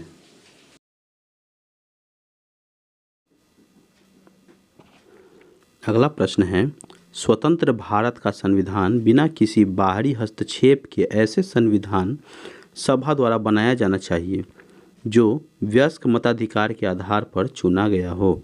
यह बयान किसने दिया था? तो यह जवाहरलाल नेहरू ने दिया था। स्वतंत्र भारत का संविधान बिना किसी बाहरी हस्तक्षेप के ऐसे संविधान सभा द्वारा बनाया जाना चाहिए जो वयस्क मताधिकार के आधार पर चुना गया हो। यह बयान जवाहरलाल नेहरू ने दिए थे। 1938 में पंडित नेहरू जी ने संविधान और विधानसभा के संबंध में यह बयान जारी किए थे। भारत में कम्युनिस्ट आंदोलन के अग्रणी एम.एन. राय पहले व्यक्ति थे जिन्होंने 1934 ईस्वी में संविधान सभा का विचार प्रस्तावित किए थे। 1935 ईस्वी में भारतीय राष्ट्रीय कांग्रेस ने पहली बार भारत के संविधान के निर्माण के लिए आधिकारिक रूप से संविधान सभा के गठन की मांग की। नेहरू जी की इस मांग को अंततः ब्रिटिश सरकार ने सैद्धांतिक रूप से स्वीकार कर लिया। इसे सन 1940 ईस्वी के अगस्त प्रस्ताव के नाम से जाना जाता है। विंस्टन चर्चिल ने टिप्पणी किया कि संविधान सभा ने भारत के केवल एक बड़े समुदाय का प्रतिनिधित्व किए। ब्रिटेन के संविधान विशेषज्ञ ग्रेनविले आर्नस्टीन ने टिप्पणी की, संविधान सभा एक दलीय देश का एक दलीय निकाय है। सभा ही कांग्रेस है और कांग्रेस ही भारत है। संविधान बनने में 2 साल 11 माह 18 दिन का समय लगा था। कितना? 2 साल 11 माह और 18 दिन का समय लगा था। अगला प्रश्न है, कामकाजी महिलाओं के लिए काम करने की परिस्थितियां उपलब्ध कराने के साथ साथ उनके यौन उत्पीड़न की रोकथाम और इसके लिए संगठन में व्यवस्था करना भी शामिल है। यह डैश डैश के अंतर्गत आता है। तो अनुच्छेद 42 के अंतर्गत। किसके अंतर्गत? अनुच्छेद 42 के अंतर्गत आता है।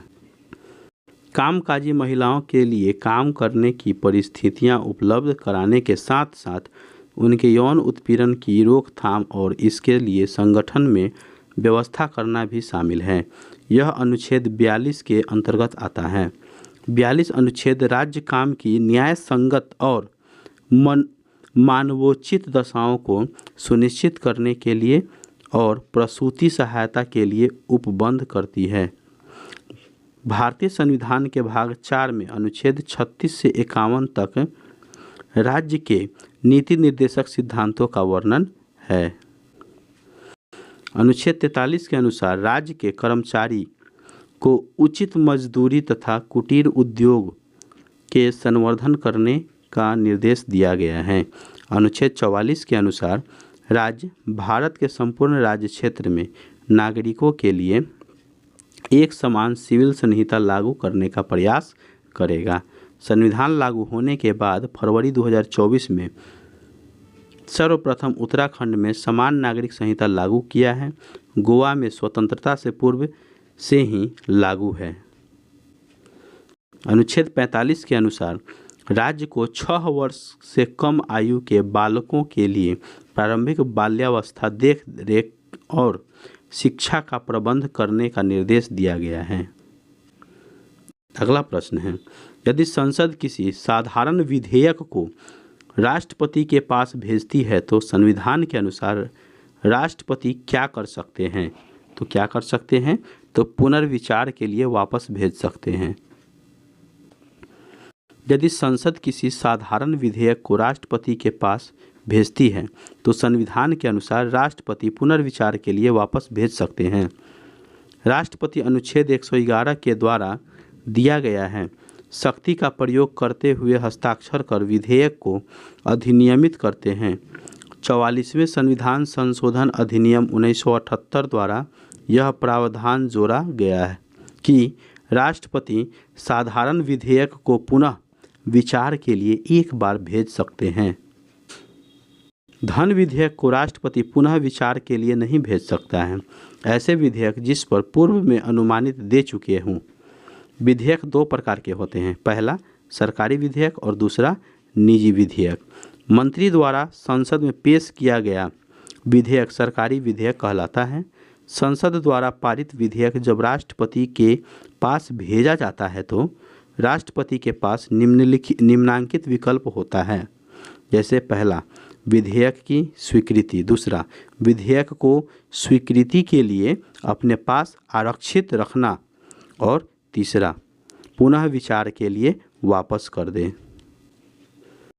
पुनः विचार के बाद आए बिल पर राष्ट्रपति को अनिवार्य रूप से हस्ताक्षर करना होता है।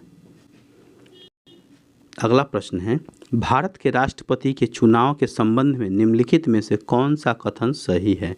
तो कौन सा कथन सही है उसको देखना है। तो भारतीय संविधान के अनुसार 55 में राष्ट्रपति के चुनाव की रीति प्रक्रिया से है। तो इसका आंसर क्या हो जाएगा? सी हो जाएगा। क्या हो जाएगा? सी हो जाएगा। भारत के राष्ट्रपति के चुनाव के संबंध में यह कथन सही है कि भारतीय संविधान के अनुच्छेद 55 में राष्ट्रपति के चुनाव की रीति प्रक्रिया से है।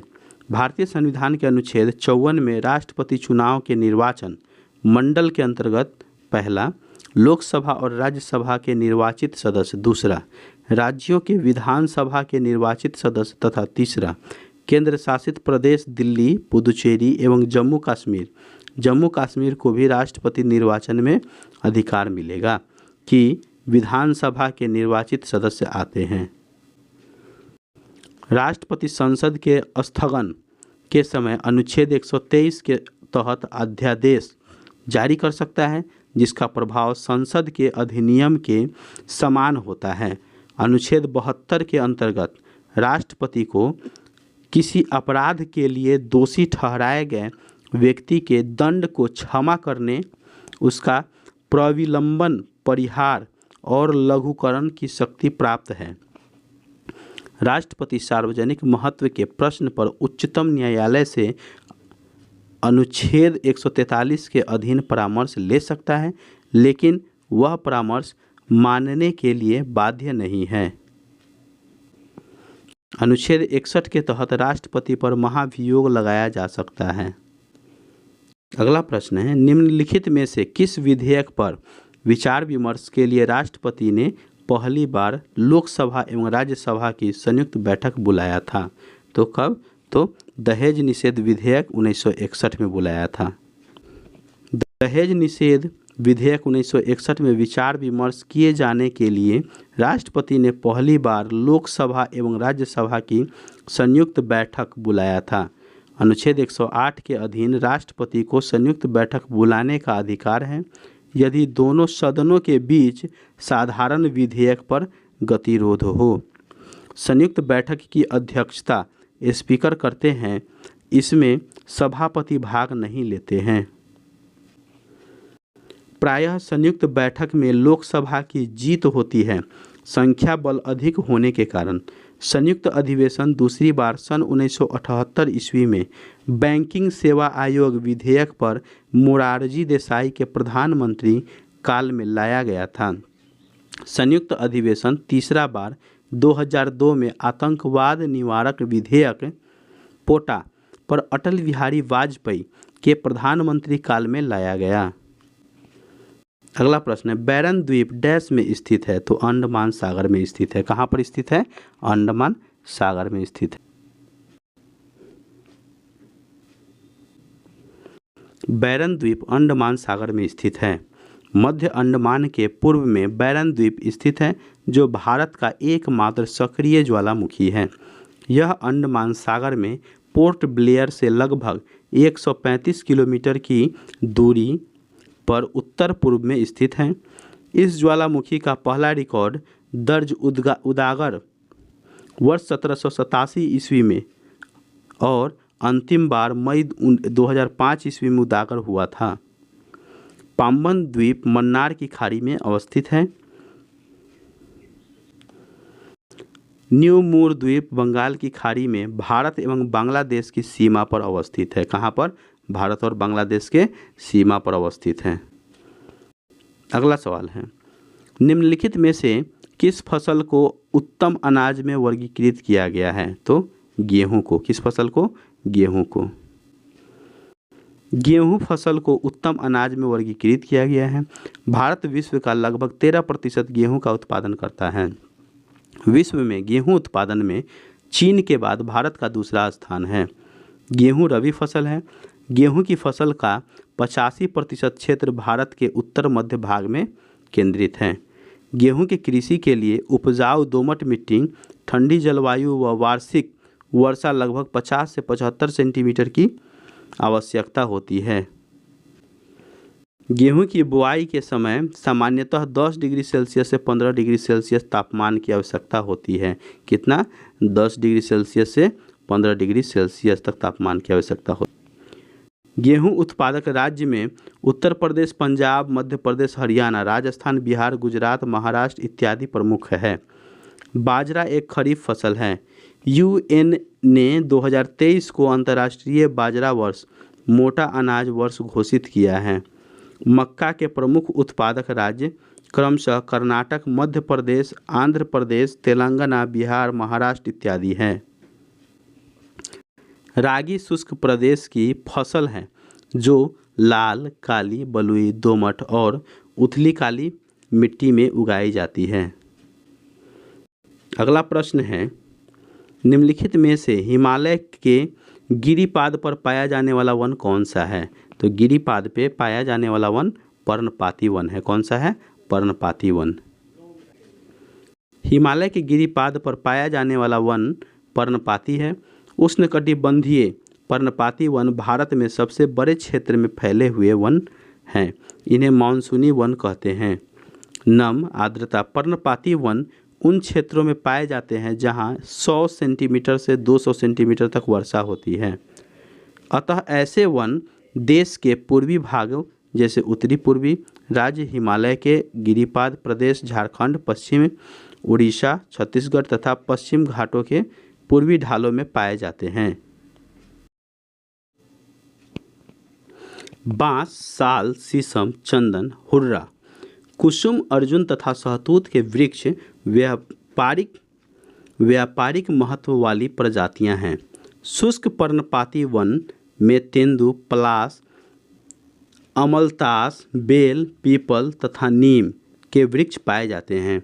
उत्तरी गोलार्ध के उच्च अक्षांशों जैसे 50 डिग्री से 70 डिग्री के भव्य शंकुधारी वन पाए जाते हैं। इन्हें टैगा बेरियल वन भी कहते हैं। शीतोष्ण पर्णपाती वन में पाए जाने वाले पेड़ हैं कौन कौन से हैं? तो ओक, मेपल, ऐश, बीच इत्यादि ये सब हैं।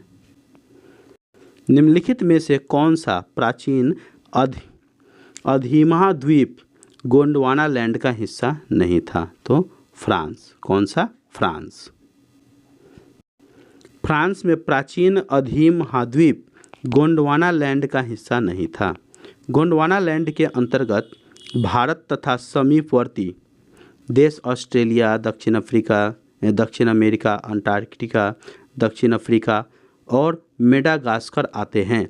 गोंडवाना लैंड का नाम एडवर्ड सुएस ने भारत के गोंडवाना क्षेत्र के नाम पर रखा था। भारत का दक्षिणी प्रायद्वीपीय पठार गोंडवाना लैंड का ही एक भाग है। गोंडवाना चट्टानों का निर्माण ऊपरी कार्बोनिफेरस से जुरैसिक युग के मध्य हुआ।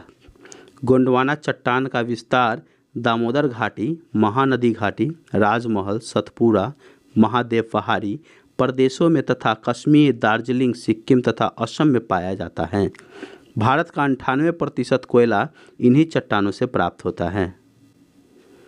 अगला प्रश्न है, भूटान की सीमा इनमें से किस भारतीय राज्य से जुड़ी नहीं है? तो उड़ीसा से जुड़ी हुई नहीं है। भूटान की सीमा उड़ीसा राज्य से जुड़ी नहीं है। भूटान से सिक्किम, असम, पश्चिम बंगाल व अरुणाचल प्रदेश की सीमा लगती है। सबसे अधिक राज्यों की सीमाओं से लगा राज्य उत्तर प्रदेश है। भारतीय राज्यों में गुजरात राज्य की तट रेखा सबसे अधिक लंबी यानी कि 1214.70 किलोमीटर है। नेपाल के साथ अंतर्राष्ट्रीय सीमा बनाने वाले राज्य तो कौन कौन राज्य है? तो उत्तराखंड, उत्तर प्रदेश, बिहार, पश्चिम बंगाल एवं सिक्किम। बांग्लादेश के साथ सीमा बनाने वाले राज्य पश्चिम बंगाल, असम, मेघालय, त्रिपुरा एवं मिजोरम। अगला प्रश्न है, राष्ट्रीय महिला आयोग ने डिजिटल शक्ति केंद्र का उद्घाटन कहाँ किया है? तो कहाँ किया है? तो नई दिल्ली में किया है। कहाँ किया? नई दिल्ली में। राष्ट्रीय महिला आयोग ने डिजिटल शक्ति केंद्र का उद्घाटन नई दिल्ली में किया गया है। इसका उद्देश्य साइबर अपराधों के बारे में लोगों में जागरूकता बढ़ाना है। राष्ट्रीय महिला आयोग का गठन 31 जनवरी 1992 को किया गया। इसके वर्तमान अध्यक्ष रेखा शर्मा हैं। देश के पहले फ्यूचर लैब्स सेंटर का तिरुवनंतपुरम में शुरू किया गया है। भुवनेश्वर के कलिंग स्टेडियम में भारत के पहले इंडोर एथलेटिक्स और जलीय केंद्र का उद्घाटन किया है। मॉरिशस में भारत के पहले विदेशी जन औषधि केंद्र का उद्घाटन किया गया है। एम्स देवघर में 10,000वें जन औषधि केंद्र का उद्घाटन किया गया है। भारतीय नौसेना के लिए DRDO द्वारा स्थापित अंतरिक्ष परीक्षण केंद्र का केरल के इडुक्की में उद्घाटन किया गया है। ओडिशा के संबलपुर में देश के पहले कौशल भारत केंद्र का उद्घाटन किया है। देश में जन औषधि केंद्र 10,000 से बढ़कर 25,000 करने की भी घोषणा किया गया है।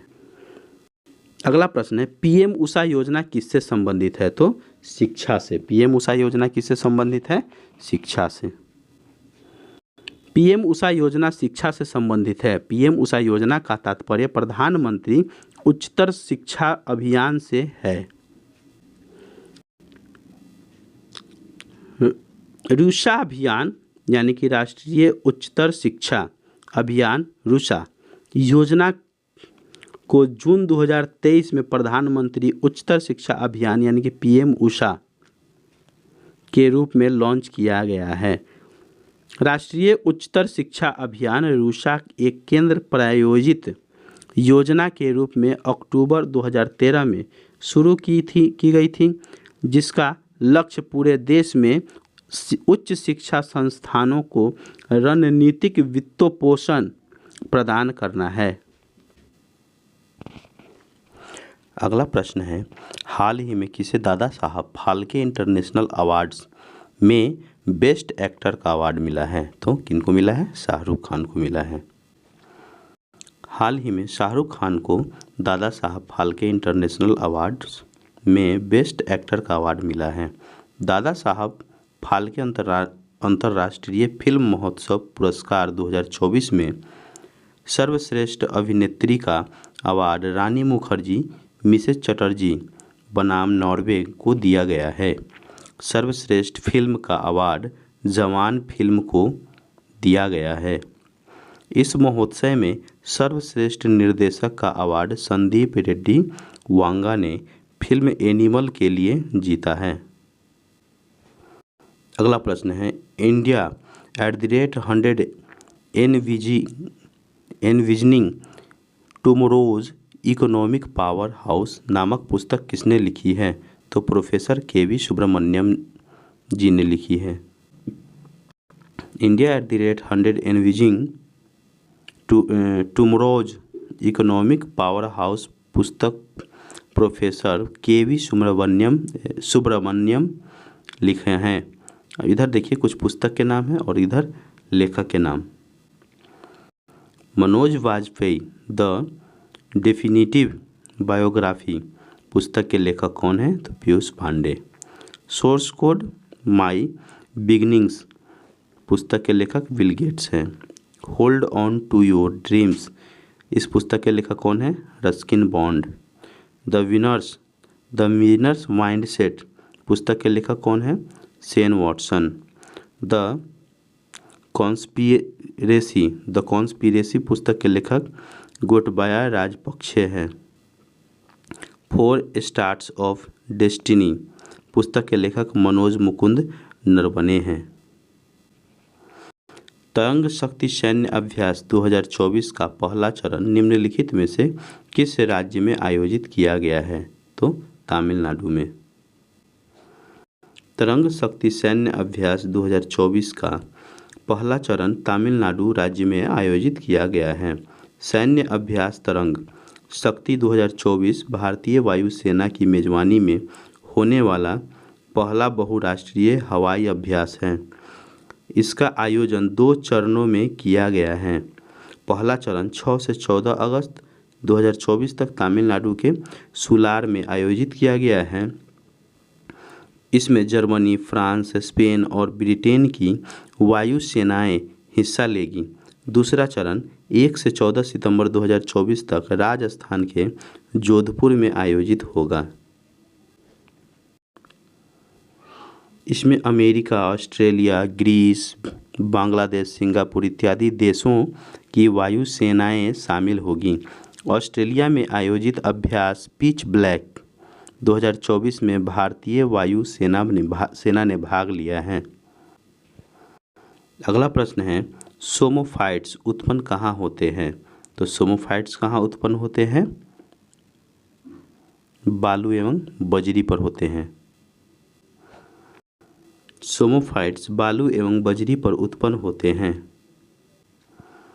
सेरीकल्चर रेशम कीट पालन, एपीकल्चर मधुमक्खी पालन, पिसीकल्चर मत्स्य पालन, फ्लोरीकल्चर फूलों का उत्पादन, विटीकल्चर अंगूर की खेती, हॉर्टिकल्चर बागवानी, एरोपोनिक हवा में पौधों को उगाना, हेलोफाइट्स लवणीय मृदा, लिथोफाइट्स चट्टानी मृदा। अम्ल वर्षा के जनक के रूप में किसे जाना जाता है? तो रॉबर्ट एंग्स स्मिथ को। जल को शुद्ध करने के लिए किस एलम का उपयोग होता है? तो पोटाश एलम का होता है। जल को शुद्ध करने के लिए पोटाश एलम का उपयोग करते हैं। पोटाश एलम का रासायनिक सूत्र K2SO4 Al2SO4 3 24 H2O होता है। वायु मिश्रण में जल को वायु के संपर्क में लाते हैं। वायु मिश्रण में घुलित गैसें CO2 H2S, घुलित द्रव्य गैसोलीन, फिनॉल, घुलित खनिज जैसे आयरन, मैग्नीज इत्यादि बाहर निकल जाता है। जल की कठोरता दो प्रकार के होते हैं।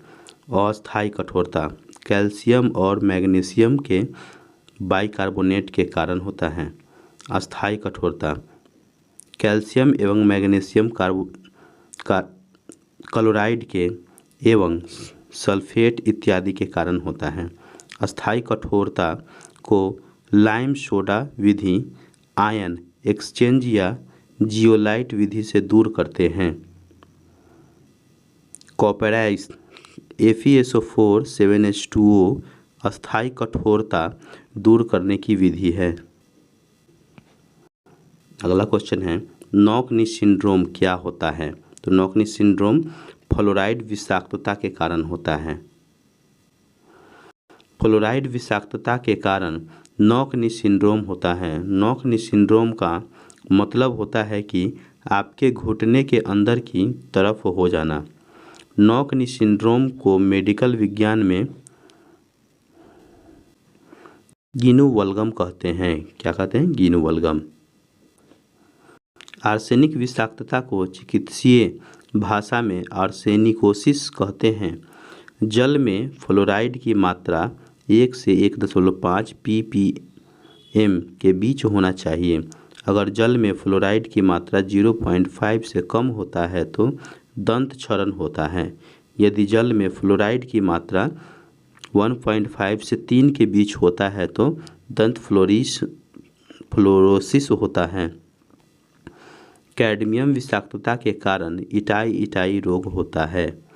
पारा विषाक्तता के कारण मीनामाता रोग होता है। फफूंद युक्त पुआल खाने से पशुओं में सेलेनियम विषाक्तता होता है। अगला प्रश्न, निम्नलिखित में से कौन सा विकल्प मॉर्सुपियल्स का उदाहरण है? तो मॉर्सुपियल्स का उदाहरण कौन हो जाएगा? तो कंगारू हो जाएगा। मॉर्सुपियल्स का उदाहरण कंगारू है। मॉर्सुपियल या घानी प्राणी स्तनधारी प्राणी का एक वर्ग है जो अपने शिशुओं को अपने पेट के पास बनी हुई थैली में रखकर चलते हैं। मॉर्सुपियल्स के अंतर्गत कंगारू, कोआला, पॉसम, वोम्बैट और तस्मानिया डेविल शामिल हैं। मॉर्सुपियल कॉर्डेटा संघ के अंतर्गत स्तनधारी वर्ग में आते हैं। आनुवंशिक और जीववैज्ञानिक दृष्टि से घानी प्राणी की श्रेणी में आने वाले सभी जानवर में घानी नहीं होते हैं। अगला प्रश्न है, ध्वनि रोधक कमरों के निर्माण हेतु प्रयुक्त शैवाल कौन होते हैं? तो डायटम होते हैं। कौन होते हैं? डायटम होते हैं। ध्वनि रोधक कमरों के निर्माण हेतु डायटम शैवाल का उपयोग होता है। शैवाल के अध्ययन को फाइकोलॉजी कहते हैं। शैवाल भोज्य पदार्थों का संग्रह मंड के रूप में करता है। ध्वनिक हॉल में इको नहीं बनने के लिए स्रोत और परावर्तक सतह के बीच कम से कम 17 एम का होना चाहिए। जापान के लोग भूरे शैवाल का प्रयोग सलाद के रूप में भी करते हैं। स्कॉटलैंड में रोडोमेरिया प्लमेटा नामक शैवाल तंबाकू की भांति खाया जाता है। भारतीय उपमहाद्वीप में अम्बलिकस शैवाल खाया जाता है। नॉस्टोक एनाबीना इत्यादि शैवाल वायुमंडल की नाइट्रोजन का स्थिरीकरण करता है। लेमिनेरिया फ्यूकस इत्यादि शैवाल का प्रयोग आयोडीन ब्रोमीन अम्ल एसीटोन बनने में किया जाता है। सारगास्म नामक शैवाल से जापान में कृत्रिम ऊन का निर्माण किया जाता है। अगला प्रश्न है, दूरदृष्टि दोष के निवारण में किसको प्रयुक्त किया जाता है? तो निश्चित फोकस दूरी का उत्तल लेंस। किसको? निश्चित फोकस दूरी का उत्तल लेंस को प्रयुक्त रूप से प्रयोग किया जाता है। दूरदृष्टि दोष के निवारण में निश्चित फोकस दूरी का उत्तल लेंस प्रयुक्त किया जाता है। दूरदृष्टि दोष में दूर की वस्तु स्पष्ट दिखाई देती है।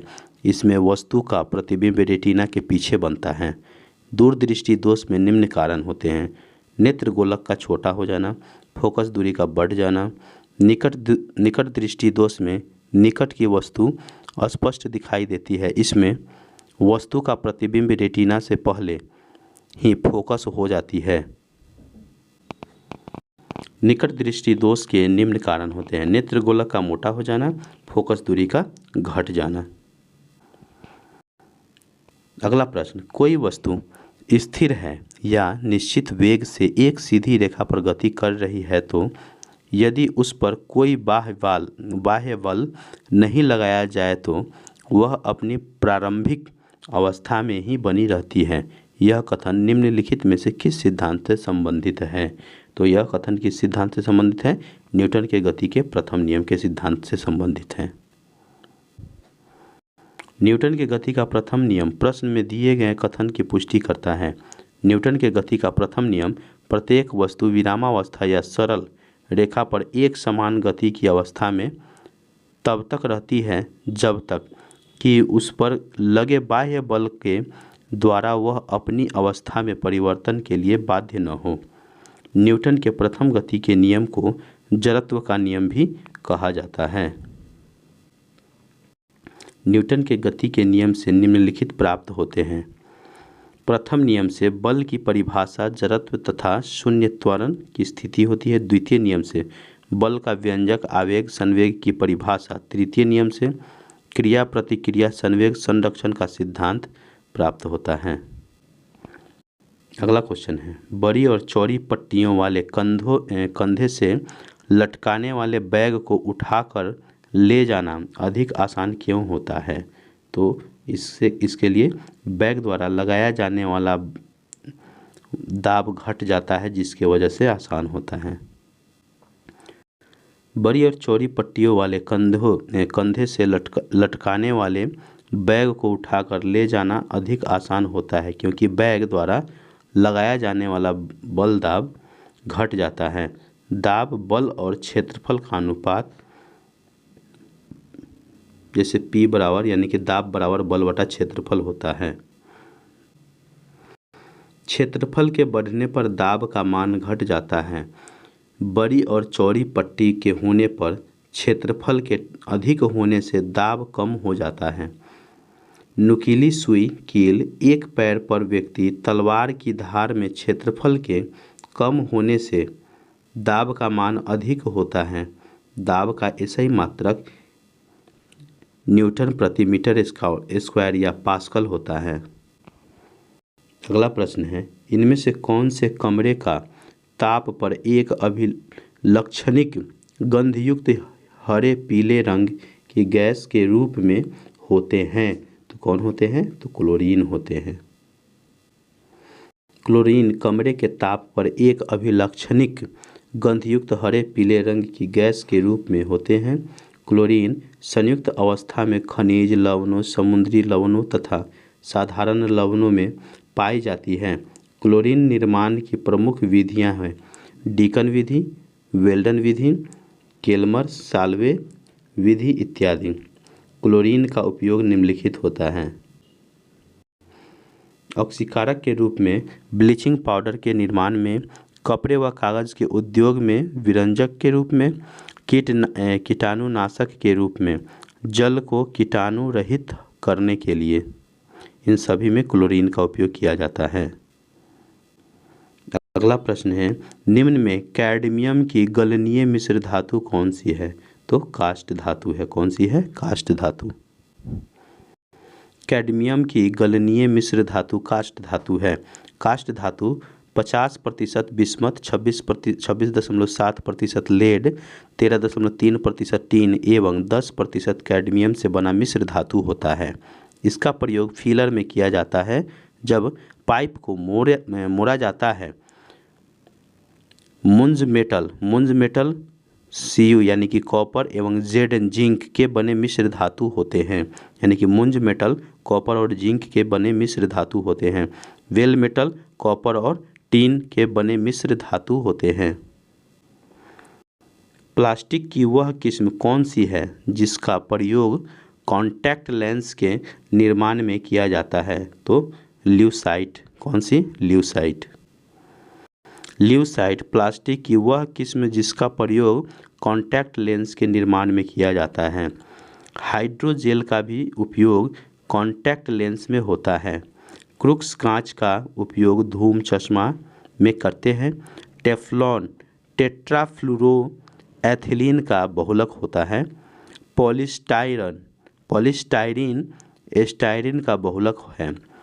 मेलामाइन का उपयोग क्रॉकेरी में करते हैं। निम्नलिखित में से कौन जीव मोलस्क परिवार से संबंधित है? तो कौन सा जीव मोलस्क परिवार से संबंधित है? तो घोंघा। कौन? घोंघा। घोंघा जीव मोलस्क परिवार से संबंधित है। मोलस्क संघ के सामान्य लक्षण हैं सिर, अंतरांग तथा पाद में विभक्त होते हैं। इस संघ में कवच उपस्थित होते हैं। आहार नाल पूर्ण विकसित होता है। श्वसन गिल्ड या टिनिडिया द्वारा होता है। उत्सर्जन वृक्कों के द्वारा होता है। रक्त रंगहीन होता है। इनमें हेमोसाइनिन होता है। किस हार्मोन द्वारा हृदय स्पंदन तथा रुधिर दाब बढ़ जाते हैं? तो किस हार्मोन के द्वारा ऐसा होता है? तो एड्रिनल के द्वारा होता है। एड्रिनल हार्मोन द्वारा हृदय स्पंदन तथा ब्लड प्रेशर बढ़ जाते हैं। गैस्ट्रिन एक पेप्टाइड हार्मोन है जो आमाशय में HCl यानी कि हाइड्रोक्लोरिक अम्ल के स्राव को उत्तेजित करता है। एस्ट्रोजन हार्मोन महिलाओं में मेंस्ट्रुएशन साइकिल को नियंत्रित करता है। धमनियां रक्त का वहन करती है जो किससे भरी होती हैं? तो किससे भरी होती है? तो ये ऑक्सीजन से भरी होती है। धमनियां किससे भरी होती हैं? ऑक्सीजन से भरी होती हैं। धमनियां रक्त का वहन करती है जो कि ऑक्सीजन से भरी होती है। हृदय से शरीर की ओर रक्त में जाने वाली रक्तवाहिनी को धमनी कहते हैं। धमनी में शुद्ध रक्त अर्थात ऑक्सीजन युक्त रक्त होता है।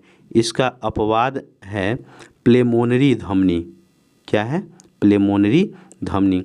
प्लेमोनरी धमनी दाहिने नीले से फेफड़े में रक्त पहुंचाता है। इसमें अशुद्ध रक्त होता है। हृदय के दाहिने भाग में अशुद्ध रक्त यानी कार्बन डाइऑक्साइड युक्त रक्त एवं बाएं भाग में शुद्ध रक्त यानी ऑक्सीजन युक्त रक्त रहता है। निम्नलिखित में से किस योजना का उद्देश्य ग्रामीण भारत के लिए एक एकीकृत संपत्ति सत्यापन समाधान प्रदान करना है? तो स्वामित्व। स्वामित्व योजना का उद्देश्य ग्रामीण भारत के लिए एक एकीकृत संपत्ति सत्यापन समाधान प्रदान करना है। स्वामित्व योजना का पायलट चरण 2020-21 के कार्यान्वयन के लिए 24 अप्रैल 2020 को लॉन्च किया गया था। इसे राष्ट्रीय स्तर पर राष्ट्रीय पंचायती राज दिवस के अवसर पर 24 अप्रैल 2021 को शुरू की गई। स्वामित्व योजना का उद्देश्य मुख्य रूप से उन्नत ड्रोन प्रौद्योगिकी का उपयोग करके ग्रामीण क्षेत्रों में आवासीय क्षेत्रों का सीमांकन करके ग्रामीण भारत में संपत्ति सत्यापन के लिए एक आवश्यक समाधान प्रदान करना है। स्वामित्व गांवों का सर्वेक्षण और ग्राम क्षेत्र में सुरक्षित प्रौद्योगिकी के साथ मानचित्रण पंचायती राज मंत्रालय की एक योजना है। अगला प्रश्न है 20 सूत्री कार्यक्रम यानी कि TPP किस वर्ष किया गया? तो 1975 ईस्वी में किया गया। कब किया गया? 1975 ईस्वी में किया गया। 20 सूत्री कार्यक्रम TPP वर्ष 1975 में किया गया था। इस समय भारत के प्रधानमंत्री श्रीमती इंदिरा गांधी थी। 20 सूत्री कार्यक्रम की शुरुआत केंद्रीय तथा राज्य सरकारों द्वारा कार्यान्वित अनेक योजनाओं के समन्वित तथा गहन नियंत्रण के लिए की गई थी। 20 सूत्री योजना कार्यक्रम में 20 सूत्रों में समूहित किया गया था जो ग्रामीण क्षेत्रों में जीवन स्तर को सुधारने से संबंधित थे। पांचवी पंचवर्षीय योजना 1974 से 79 के दौरान 20 सूत्री कार्यक्रम शुरू किया गया था। इस पंचवर्षीय योजना को 1978 ईस्वी में जनता दल सरकार ने समाप्त कर दिया। निम्नलिखित में से किस राज्य में मानसून के निवर्तन के दौरान वर्षा होती है? तो तमिलनाडु। तमिलनाडु राज्य में मानसून के निवर्तन के दौरान वर्षा होती है। अक्टूबर से दिसंबर माह के मध्य दक्षिण भारत में उत्तर पूर्व मानसून का मौसम रहता है जो आंध्र प्रदेश यानी कि रॉयल सीमा व तमिलनाडु में सक्रिय रहता है। यह तमिलनाडु की मुख्य वर्षा वाली अवधि होती है। मानसून के पीछे हटने या लौट जाने को मानसून का निवर्तन कहा जाता है। सितंबर के आरंभ से उत्तर पश्चिमी भारत से मानसून पीछे हटने लगता है और मध्य अक्टूबर तक यह दक्षिणी भारत की ओर को छोड़ से समस्त भारत में निवर्तित हो जाता है। लौटती हुई मानसून पवनें बंगाल की खाड़ी से जलवाष्प ग्रहण करके उत्तर पूर्वी मानसून के रूप में तमिलनाडु में वर्षा कराती है। मानसून की वापसी अपेक्षाकृत एक क्रमिक प्रक्रिया है जो सितंबर के पहले सप्ताह में पश्चिमी राजस्थान से मानसून के लौटने के साथ प्रारंभ होती है। इस महीने के अंत तक मानसून राजस्थान, गुजरात, पश्चिमी गंगा मैदान तथा मध्यवर्ती उच्च भूमियों से लौट चुका होता है। अधिक वर्षा वाले क्षेत्रों में अधिक वर्षा पश्चिमी तट, पश्चिमी घाट, उत्तर पूर्व के उप हिमालयी तथा क्षेत्र मेघालय की पहाड़ियों पर होती है। यहाँ वर्षा 200 सेंटीमीटर से अधिक होती है। भारत की जलवायु उष्णकटिबंधीय मानसूनी जलवायु है। खासी पहाड़ी के दक्षिण में स्थित मौसिनराम मेघालय विश्व का सबसे अधिक वर्षा वाला स्थान है। भारत में सबसे कम वर्षा लेह यानी कि लद्दाख में होती है। निम्नलिखित में से कौन सा सरकार द्वारा लिए गए कुल ऋण का सबसे सही अनुमान है? तो राजकोषीय घाटा। राजकोषीय घाटा सरकार द्वारा लिए गए कुल ऋण का सबसे सही अनुमान है। यदि सरकार की कुल प्राप्ति, राजस्व व पूंजी प्राप्ति तथा कुल व्यय, राजस्व व पूंजी व्यय का संतुलन नकारात्मक तो यह राजकोषीय घाटे को दर्शाता है। राजकोषीय घाटे को मात्रात्मक रूप अथवा सकल घरेलू उत्पाद के प्रतिशत के रूप में दर्शाया जा सकता है। ब्याज की देनदारियों के बाद बचा हुआ राजकोषीय घाटा प्राथमिक घाटा है। इस शब्द का इस्तेमाल भारत ने 1997 से 98 के बजट से करना शुरू किया था।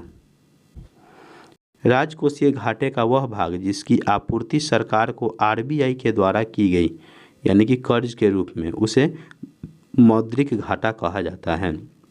प्राथमिक घाटा, राजकोषीय घाटा में से ब्याज भुगतान को माइनस कर देते हैं और प्राथमिक घाटा में ब्याज के भुगतान को जोड़ देते हैं तो वह राजकोषीय घाटा कहलाती है। सरकारी बजट आगामी वित्तीय वर्ष के लिए सरकारी प्राप्तियों और सरकारी व्यय के अनुमानों का विवरण है। भारत में वित्तीय वर्ष की अवधि से डैश डैश होती है, तो क्या होती है? तो यह 1 अप्रैल से 31 मार्च तक होती है। सरकारी बजट आगामी वित्तीय वर्ष के लिए सरकारी प्राप्तियां और सरकारी व्यय के अनुमानों का विवरण है। भारत में वित्तीय वर्ष की अवधि 1 अप्रैल से 31 मार्च होती है। संविधान की अनुच्छेद 112 के अनुसार हर वित्तीय वर्ष 1 अप्रैल से 31 मार्च तक के लिए अनुमानित प्राप्तियों तथा खर्चों का ब्यौरा संसद में पेश करना सरकार की संवैधानिक कर्तव्य है। यह वार्षिक वित्तीय ब्यौरा सरकार का मुख्य बजट संबंधी घोषणा पत्र होता है। संविधान ने बजट को वार्षिक वित्तीय विवरण कहा गया है। संविधान के अनुच्छेद 202 के अनुसार प्रत्येक राज्य सरकार राज्य का वार्षिक वित्तीय विवरण तैयार करती है, जिसे राज्य सरकार का बजट कहा जाता है। भारत में पहला बजट 18 फरवरी 1860 ईस्वी में जेम्स विल्सन द्वारा लॉर्ड कैनिंग के कार्यकाल में प्रस्तुत किया गया, जबकि स्वतंत्र भारत का पहला बजट 26 नवंबर 1947 में तत्कालीन वित्त मंत्री आर.के. शनमुखम शेट्टी द्वारा प्रस्तुत किया गया। अंतरिम बजट तो बजट में निम्नलिखित शामिल हैं।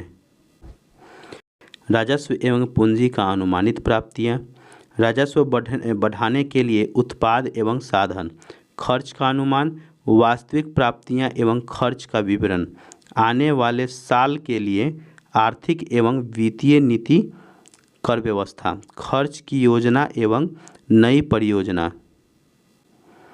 तो फ्रेंड्स, ये सेट 5 हमारा ख़त्म हो गया है। नेक्स्ट वीडियो में हम लोग देखेंगे रुक्मिणी प्रकाशन के बीपीएससी टीआरई पीआरटी का जो वॉल्यूम 2 है उसमें का सेट नंबर 6। आप लोग इसी तरह से इस चैनल पे बने हुए रहिए। आप लोग इस वीडियो को लाइक कीजिए, शेयर कीजिए और इस वीडियो पे कमेंट कीजिए।